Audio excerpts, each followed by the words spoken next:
Agora já é oficial. Donald Trump já é o pior presidente em início de mandato de toda a história dos Estados Unidos. Mas isso não chega a ser nenhuma novidade, até porque todo mundo já sabia que o Trump é um péssimo administrador, um sujeito que vive de apliques e mentiradas. Entretanto, o que fica no ar é porque um sujeito desse, que já mostrou ser um energúmeno à frente da presidência em 4 anos, conseguiu ser reeleito. E o que é pior, como é que mesmo começando ainda pior ele consegue se manter em pé? E a resposta está muito menos no Trump e muito mais na oposição. Uma oposição que não se opõe, uma oposição que não se posiciona. E esse é o grande problema hoje no mundo, não só nos Estados Unidos, como na Europa, como até no Brasil, dos movimentos que deveriam pelo menos ser um pouquinho mais ligados ao povo, como no caso dos democratas, como no caso a esquerda brasileira e europeia, os movimentos trabalhistas que resolveram simplesmente esquecer da luta de classes e resolveram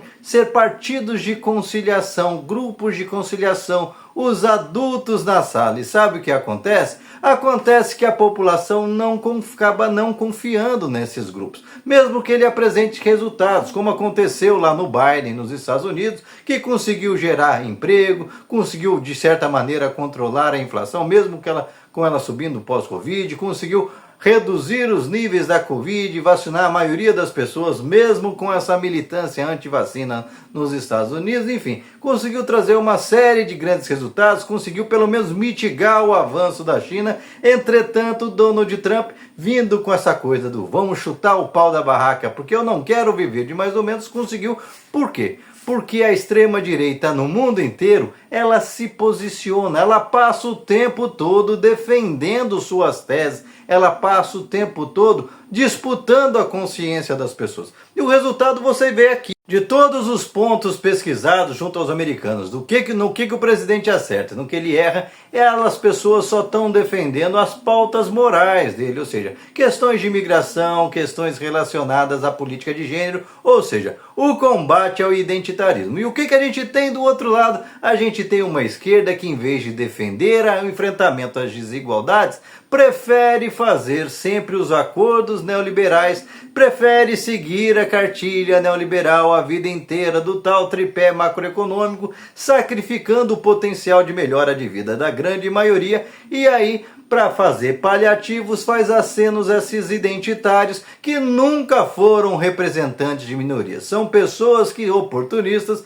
que usam as causas sociais legítimas para se autopromoverem, não porque querem reduzir as desigualdades. Porque se a gente tem um programa que reduz a desigualdade para todos, como por exemplo, uma política de aumento do salário mínimo, como acontece aí com o governo Lula, como políticas de transferência de renda, como o Bolsa Família, você mitiga e começa a criar pelo menos oportunidades de todos, independente de cor, sexualidade, religião, ou seja, quem está numa situação pior, poder dar uma respirada, dar uma melhorada. E quando você faz isso, quando você enfrenta a desigualdade e faz, por exemplo, o rico começar a pagar imposto e começa a aliviar para quem está sobrecarregado, como a classe média, o resultado tende a você agradar a todos que estão naquela situação e não ficar setorizando, dividindo a sociedade em cores, em deficiências, enfim, para criar privilégios. Ou seja, em vez de você criar uma sociedade através do instrumento estatal, para que aquelas minorias que estão ficando para trás possam alcançar o status dos demais e assim a gente ter uma sociedade mais equilibrada, normalmente movimentos identitários querem manter a desigualdade desde que você faça uma melhor distribuição de cores e, logicamente, desde que eles sejam o representante do negro, o representante do deficiente, o representante do gay, enfim, mas que a estrutura da base social não mude. E é por isso que o povo rejeita essa gente. É por isso que o pessoal acaba se agarrando nessas pautas conservadoras e reacionárias que vendem uma ilusão de um tempo onde eles se davam bem, de um tempo onde o pai de família ganhava um salário suficiente para que a esposa pudesse ficar em casa cuidando dos filhos.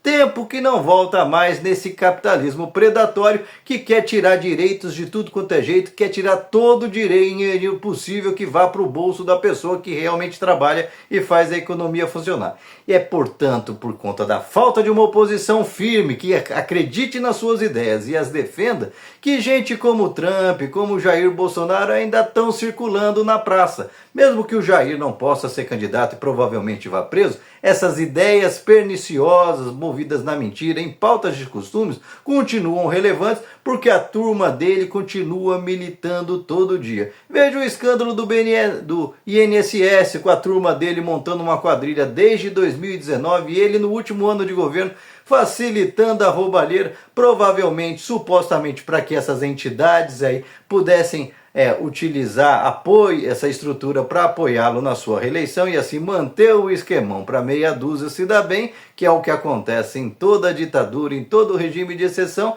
Mesmo com tudo isso, esses sujeitos continuam mantendo algum certo prestígio, mesmo que nichado, porque não existe combate efetivo. Não existe uma defesa efetiva do lado de cá. Você vê quantas e quantas, você vê pessoas na mesma proporção defendendo o enfrentamento às desigualdades. Mesmo dentro da esquerda, você vai chegar lá, ver o ministro que deveria defender o enfrentamento à desigualdade, sempre fazendo um puxadinho e cedendo cada vez mais, por exemplo, para esse bando de vagabundos do Arthur Lira, que eles colocam, vira e mexe, indicam como ministros, e é o ministro que dá problema. É o ministro que está envolvido em corrupção, mas quando dá, não é a turma do Centrão que indicou, é o governo que indicou. Portanto, se a esquerda quer se posicionar e avançar quadras e não ficar a vida inteira refém desses centrões cada vez mais gulosos a ponto de ter devorado o governo Bolsonaro e tá aí o tempo todo chantageando o Lula, nós precisamos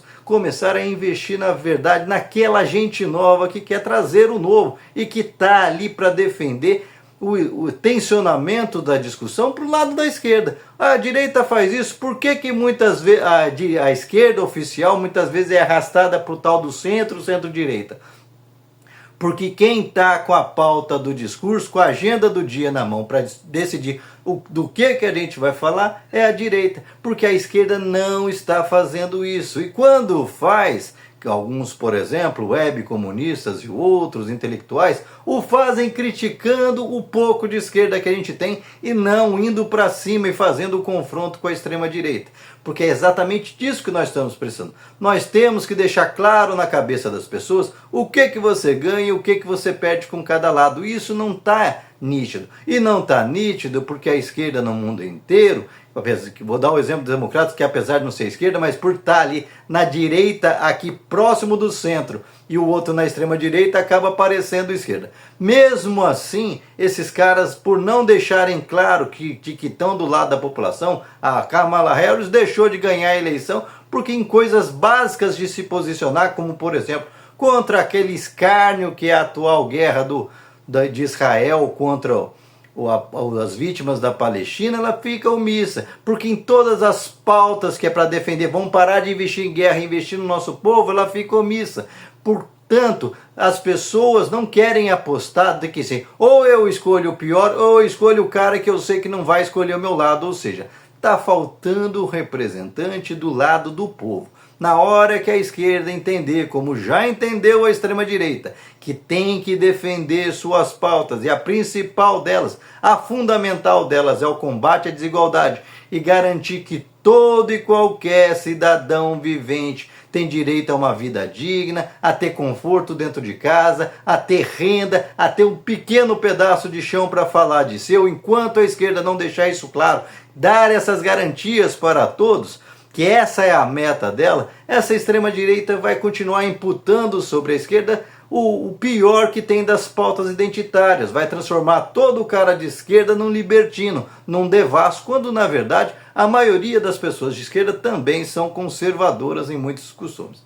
E você, o que pensa a respeito? Você acha que a esquerda vai acordar para a vida e sair das cordas e começar ela também a defender suas pautas para colocar para correr os Trumps, Bolsonaros da vida? Essa gente que não acrescenta nada, mas por falta de oposição, porque tem um time que entra em campo não para atacar e tentar fazer gol, mas para ficar o tempo todo se defendendo e não tomar bolada, muitas vezes deixa que gente da pior espécie, sem qualquer competência como Trump, fique na boa porque nunca se sente ameaçado? Deixa aqui seu comentário, se inscreva no canal, senta o dedo para compartilhar, não esquece de deixar seu like, salve esse vídeo e vamos para cima. A gente tem que defender o mundo que a gente acredita. Chega de ficar mantendo esse discurso do individualismo que não nos levou a nada, senão a divisão entre nós, a sofrimento, e a gente merece ter uma vida melhor.